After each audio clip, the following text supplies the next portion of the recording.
With regard to this first mistake number one, and that is the fact that the separation of church and state is not in the Constitution.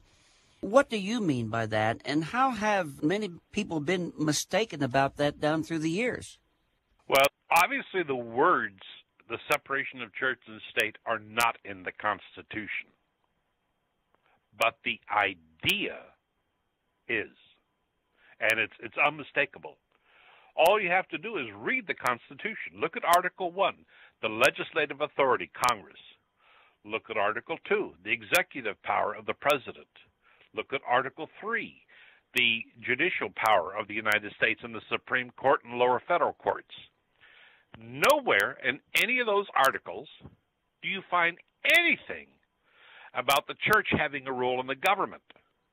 The moment they are left out, intentionally so, that by definition is separating church and state.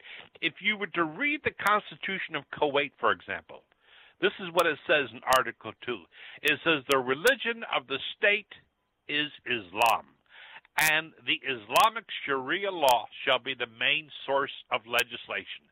There is nothing like that at all in the U.S. Constitution.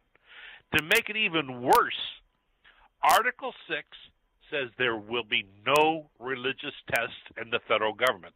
The states can have them, but the federal government cannot have a religious test. There's no more powerful way to separate church and state than that.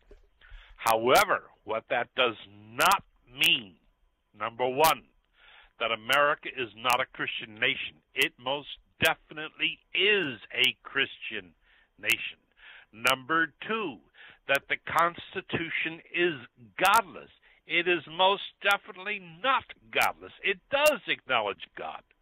Let me read to you a quote by the Supreme Court of Kansas in 1883. And I think, Pastor Dull, you will see this quote will reveal a lot about how people used to interpret the separation of church and state. Here's what it said, quote, "We have no state church, and the settled rule in this country is of entire separation of church and state. And yet that separation is not so complete that the state is indifferent to the welfare and the prosperity of the church. This is a Christian commonwealth."